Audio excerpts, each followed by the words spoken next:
The wind came hard that night. It moved through the trees like something alive, bending the old pines flat and tearing loose anything that was not nailed down.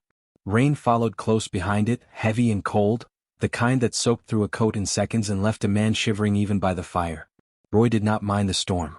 He had seen worse. He was sitting at his small wooden table when the sound came. Not thunder. Not wind. Something else. A low, broken cry from somewhere near the front gate. Roy set down his cup and listened. The sound came again, thin and desperate, barely cutting through the noise of the rain. He picked up his lantern and his short blade out of habit, not fear, and walked to the door. The outpost was not much. 4 walls, a roof that leaked in 2 places, a fire that burned low at night. It sat at the far edge of the frontier, where the settled lands ended and the wild began. Roy had been posted there alone for almost 2 years. His commanding officer back in the main garrison called it a punishment. Roy called it peace. He opened the door and held the lantern out.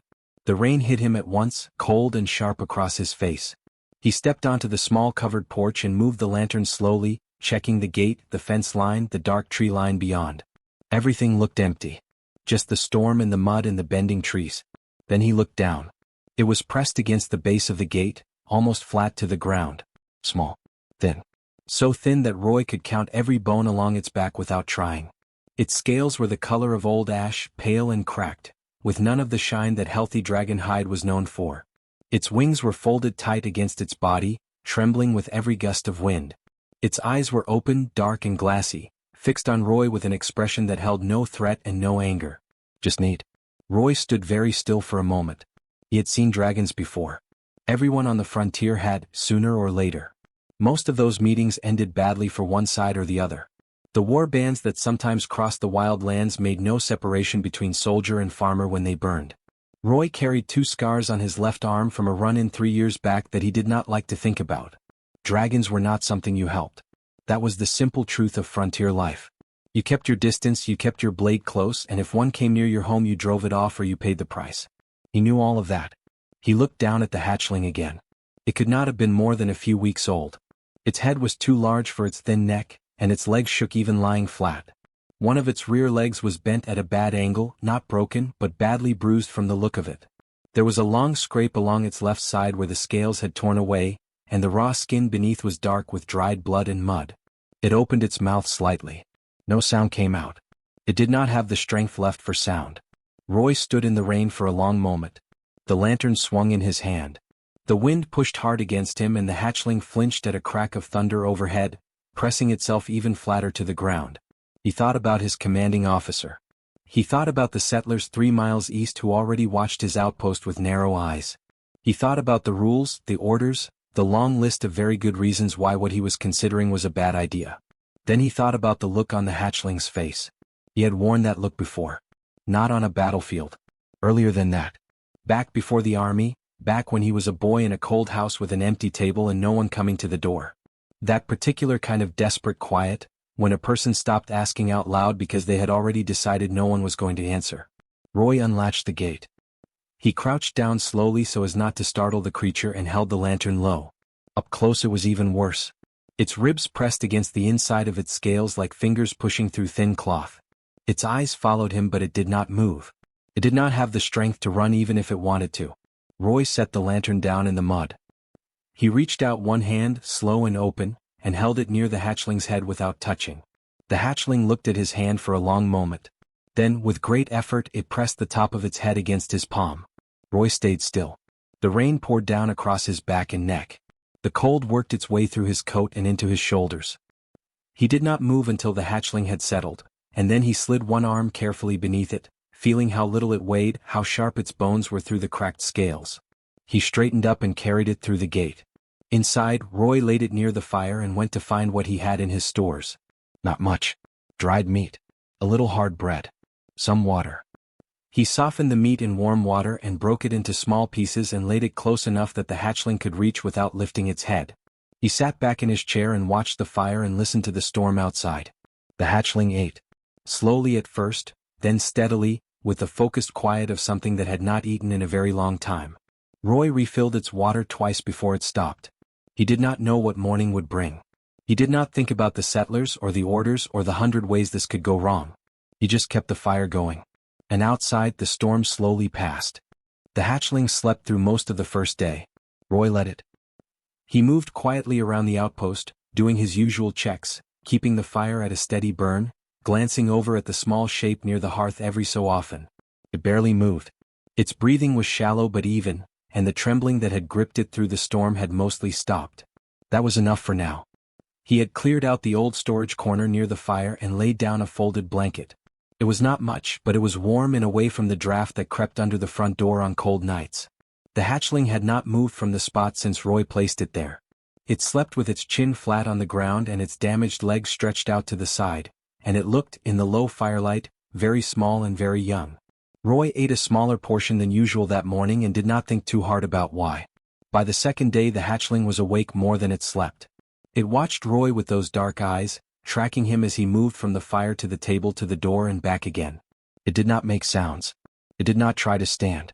It just watched, steady and quiet, the way a creature watches when it is still deciding whether the danger has passed. Roy brought it water in a wide bowl and more softened meat. This time it lifted its head on its own to eat. That was a good sign. On the third morning Roy came in from his perimeter check to find the hatchling sitting upright. Wobbly, uncertain, its hurt leg tucked beneath it at an awkward angle but upright. It looked at him when he came through the door. Then it looked at the bowl near the fire. Then back at him. Roy almost smiled. He fed it again. More this time. It was eating better now, taking pieces cleanly and quickly, and when the bowl was empty it looked up at him with an expression that was not quite asking but was very close to it. Roy gave it a little more. He was running through his stores faster than he liked. His next supply drop from the garrison was still 10 days out. He started rationing carefully, cutting his own meals back without making a point of it, making sure the hatchling always had enough. It was a practical decision, he told himself. A weak animal in his outpost was a liability. Getting it healthy was just common sense. He told himself that several times. By the end of the first week the hatchling was moving around the outpost on its own. Slow and careful, favoring the hurt leg but moving. It explored every corner with the focused curiosity of something very young, pressing its nose against the walls, sniffing at Roy's boots, investigating the legs of the table with great seriousness. Roy watched it and said nothing. It started sleeping closer to his chair. On the 8th night Roy was sitting by the fire, sharpening his blade out of habit more than need, when the hatchling climbed up onto the footstool beside him and settled down. Roy looked at it. It looked at the fire. Neither of them moved for a long time. Roy set the blade down and looked at the creature properly for the first time since that night at the gate. The scrape on its side was healing well, the raw skin slowly filling in with new scale growth, pale and soft at the edges. Its ribs were less sharp than before. There was a faint color coming back into its scales, something closer to gray-green than ash now, and its eyes were clearer. It was going to be all right. He found himself wondering how it had ended up at his gate. He did not have to wonder long. The answer came on the 9th day, not in words but in what he observed. The hatchling was eating well but it startled easily, flinching hard at sudden sounds even when Roy made them. When he raised his arm too fast it pressed low to the ground. When he came through the door without warning it scrambled into the corner and stayed there until he crouched down and waited for it to come to him. Those were not the habits of a creature raised in safety. Roy had seen that kind of behavior before, not in animals but in people. Soldiers who had been under bad commanders. Boys from rough homes. That constant low readiness, the body always waiting for the next bad thing, the eyes always checking the room. Someone had hurt this creature. More than once. And from the look of its age and its size, it had happened early. He started asking around carefully. Not in the settlements, where news of the hatchling would cause problems fast, but with an old frontier trader named Walt who passed through every few weeks and knew the wild lands better than most. Walt came by on the 10th day with a half-load of dried goods and Roy traded him 2 days of labor for information. Walt knew the area. He had seen a dragon nest about 4 miles into the wild lands, up on the ridge. Big clutch, strong bloodline, well established. But he had also seen something else. A small hatchling, different from the rest, paler and smaller, driven to the edge of the nest again and again. The others would not let it feed. Would not let it sleep near the warmth. Walt shrugged as he said it. Just nature, he said. Happens sometimes. Runts do not last long. Roy said nothing. He handed Walt the 2 days of labor and went back inside. The hatchling was waiting near the door. Roy crouched down and it pressed its head against his hand without being asked. He stayed there for a moment, hand resting on those pale, recovering scales. He already knew he was not sending it away. He had known since the second night if he was honest. Maybe since the gate. He just had not said it out loud yet. It was Walt who let it slip. Roy did not blame him. Walt was a talker by nature, the kind of man who filled silence with words the way other men filled cups with water, automatically and without thinking. He had probably mentioned it at the first settlement he stopped at after leaving the outpost, somewhere between talking about the weather and the price of dried goods, just a small detail dropped into conversation. By the time Roy found out, the detail had grown. The first sign was a group of 3 settlers who appeared at his gate on a gray morning about 2 weeks after the hatchling had arrived. Roy saw them coming from the watchtower and came down to meet them at the fence line. He did not open the gate. Their leader was a broad man named Ged, who ran the closest farming settlement 3 miles east. Ged was not a bad man. Roy had traded with him twice and found him fair enough. But Ged was also the kind of man who believed very strongly in the way things were supposed to be, and a soldier keeping a dragon at his outpost did not fit into that picture at all. Ged spoke plainly. He had heard the story. He did not know if it was true. He was hoping it was not true. But if it was true, he needed Roy to understand that the families in his settlement were frightened, that they had children, that they had worked hard to build what they had, and that a dragon, any dragon, living this close to their homes was not something they could accept. Roy listened to all of it without interrupting. Then he said he understood their concern. Ged waited for more. Roy did not offer more. Ged's expression tightened. He asked Roy directly. Was there a dragon hatchling inside that outpost or not? Roy said there was. The 2 men behind Ged shifted on their feet. Ged took a slow breath and told Roy that it needed to go. Today. Before sundown. He said it in the tone of a man who was trying very hard to be reasonable and was finding it difficult. Roy told him he appreciated the visit. Then he went back inside. He could hear Ged talking loudly outside the gate for another few minutes. Then the sound of boots in mud moving away. Roy sat down at his table and finished the cup of water he had started before they arrived. The hatchling was sitting at his feet. It had pressed itself against his leg sometime during the conversation and had not moved since. Its eyes were on the door. Roy reached down and rested a hand on its back. The letter from his commanding officer arrived 4 days later, carried by a garrison courier who looked very young and very uncomfortable and who handed over the sealed envelope without making eye contact. Roy signed the receipt, thanked the courier, and went inside to read it. The letter was written in the careful formal style that officers used when they wanted to sound patient while actually being furious. It acknowledged that Roy had not violated any written regulation, because there was no written regulation covering this particular situation, which the letter noted was itself a problem. It strongly advised Roy to remove the creature from garrison property immediately. It reminded him of his duties and his position and the importance of maintaining good relations with the frontier settlements. It closed with the word strongly underlined in 2 places. Roy read it twice.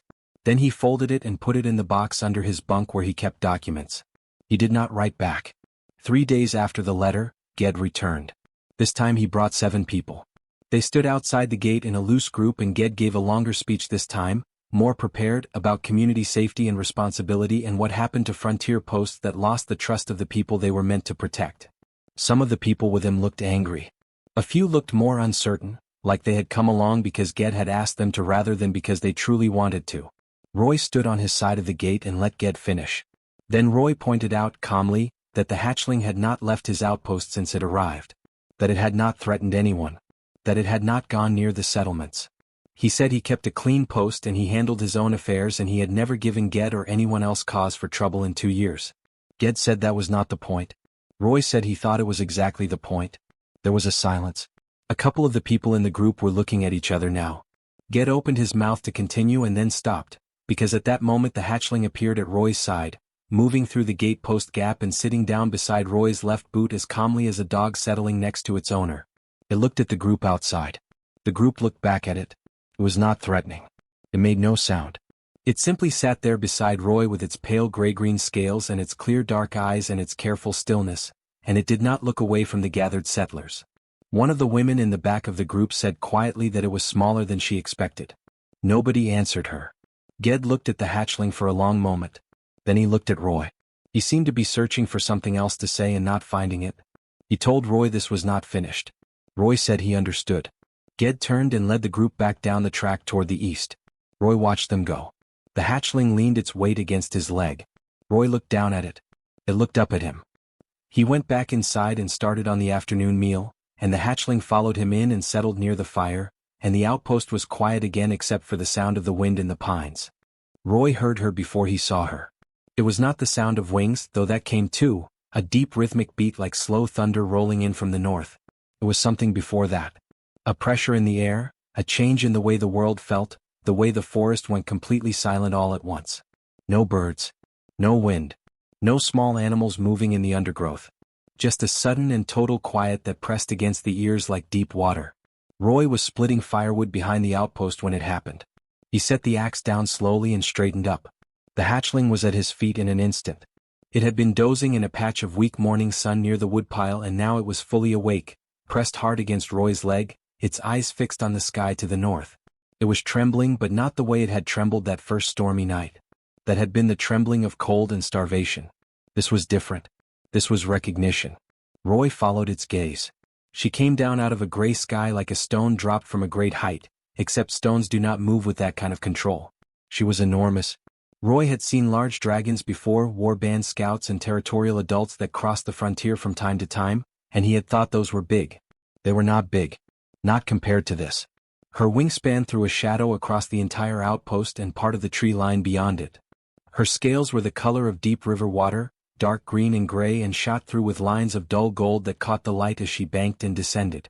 She landed in the open ground in front of the outpost gate with a force that Roy felt through the soles of his boots. The earth shook once, firmly like a single knock on a very large door. Then she was still. Roy did not run. There was nowhere to run to that would make any difference with a creature that size, and besides, something in the way she had landed told him that running was not the required response here. She had come down slowly and deliberately, wings folded back in a way that he understood, even without experience, to mean that she was not here to attack. She was here to look. Her head lowered toward the gate, slow and steady, and her eyes found Roy where he stood behind the woodpile. They were extraordinary eyes, deep amber with dark centers, and they held an intelligence that was not animal and not quite human but something in between and beyond both. She looked at him the way a person looks at something they have been thinking about for a long time and are finally seeing in front of them. Roy picked up the hatchling, which had started making a very small, very tight sound low in its throat, and held it against his chest. Then he walked around the side of the outpost and stopped about 20 feet from the gate. He and the elder looked at each other. After a long moment she spoke. Her voice was low and even, and it carried easily without effort, the way a large bell carries without being struck hard. She spoke in the common tongue with an accent that was not quite any region Roy could name, old and unhurried and precise. She said she had been watching his outpost for 6 days. Roy said he had not known that. She said she knew he had not known. She had made sure of it. She had wanted to observe without influencing. She had wanted to see what a human would do with something her own kind had thrown away. Roy said nothing to that. He waited. Her eyes moved to the hatchling in his arms. Something shifted in her expression. Something complicated that Roy could not fully read. She was quiet for a moment and then she told him about the markings. She explained it plainly, the way someone explains something important to a person they have decided deserves a straight answer. The hatchling carried a bloodline that appeared rarely, once in many generations. It showed in the pale scaling, in the particular shape of the ridge bones, in the color of the eyes. In the old records it was considered a significant marking, a sign of unusual ability that would develop slowly over years. But the nest that had produced this hatchling was a proud and established one, and proud nests did not welcome the unusual. The pale one looked wrong to them. Different. And different, to a nest built on the idea of its own strength and purity, was the same as weak. So they had pushed it out. Again and again, until it was starving and desperate and had dragged itself 4 miles through the wild lands in a storm and collapsed at a human soldier's gate. Roy listened to all of it without speaking. When she finished he was quiet for a moment. The hatchling had stopped trembling. It was listening too in its way, its chin resting on Roy's forearm. The elder asked him why he had let it in. Roy looked down at the hatchling. Then he looked back up at the elder. He said it was hungry. He said it came to the gate and asked for help the only way it could. He said that was enough of a reason for him. The elder was silent. The silence stretched out long and full and Roy did not try to fill it. He just stood there in the cold morning air with the hatchling in his arms and waited. Then the elder lowered her great head. Not a small dip. Not a nod. A full, slow, deliberate bow, her chin dropping toward the ground and holding there for several seconds before she raised it again. Roy stood very straight and said nothing. The hatchling pressed its face against his chest. And the amber eyes of the elder dragon looked at the two of them together, and whatever she had come here uncertain about, she was not uncertain anymore. The elder did not leave after the bow. She settled back on her haunches and folded her wings with the slow patience of something that had lived long enough to know that important things should not be rushed. The morning was cold and still around them. The trees beyond the outpost fence stood quiet. No birds had returned yet. The world was still holding its breath. Roy set the hatchling down carefully. It landed on its feet and stood close to him, its shoulder pressing against his calf, its eyes on the elder. It did not look afraid anymore. It looked the way it always looked when it stayed near Roy. Steady. Settled. Like it had already made a decision a long time ago and was simply waiting for everyone else to catch up. The elder watched them both for a moment. Then she spoke. She said she had a question to put to Roy. Not an order. Not a demand. A choice, offered plainly with both paths open and neither one carrying shame. She said she wanted him to hear both sides fully before he answered. Roy crossed his arms and listened. The elder explained the first path. She would take the hatchling with her. Today, before the sun moved much further. She would bring it to a sanctuary in the deep wild lands, a place where young dragons without nests were raised under elder protection, kept safe and fed and taught. The hatchling would grow well there. It would be among its own kind. It would be protected by the full weight of elder authority, which meant no nest and no warband would ever touch it. It was a good life. A safe life. The kind of life the hatchling had never had a chance at before. Roy nodded slowly. The elder explained the second path. She would leave the hatchling in Roy's care. Permanently. Not as a temporary arrangement, not as something to be reviewed later, but as a formal and binding bond recognized by the Elder Council. Under that bond the hatchling would remain with Roy for as long as both of them chose it. Roy would carry the full responsibility of its care and its safety in the settled lands. In return, the hatchling would fall under complete elder protection, which extended, by the rules of the bond, to Roy himself. His outpost. His life. Any threat to him would be answered by the council as a threat to one of their own. She paused to let that settle. Then she said there was one more thing Roy should understand. The bond was not a small thing. It had not been granted to a human before. Not once. In all the records the Elder Council kept, going back further than the oldest settlements on the frontier, there was no instance of a human being formally bonded to a dragon under elder decree. It would be the first time. It would change how certain things worked. It would draw attention, some of it unwelcome. He should know that before he chose. Roy was quiet for a moment. He looked down at the hatchling. The hatchling was already looking up at him. It had been looking up at him since the elder started speaking, steady and patient, with those clear dark eyes that had watched him from the very first night at the gate. It had not moved from his side. It had not looked at the elder, or at the sky, or at the open ground that represented everything the first path offered. It was looking at Roy. Only at Roy. Roy opened his mouth to speak. The hatchling moved first. It turned its body fully toward him and pressed itself against his leg with its whole weight, leaning in firm and deliberate, the way it had started doing in the second week when it had finally stopped flinching at sudden sounds and started trusting that Roy would still be there when it turned around. It pressed its head against his hand. Then it sat down on his boot and stayed there. Roy looked at it for a long moment. Then he looked up at the elder and said that it seemed the hatchling had answered for both of them. The elder looked at the small creature sitting on Roy's boot. Something moved through her expression that might, on a human face, have been called quiet satisfaction. She was still for a moment. Then she spoke again, and her voice was different now, lower and more formal, carrying the weight of something official. She spoke several sentences in the dragon tongue first, slow and deliberate, each word placed carefully. Roy did not understand the words, but he understood the tone. It was the tone of something being made permanent. Something being put into the record. Then she switched back to the common tongue and said it plainly. The bond was made.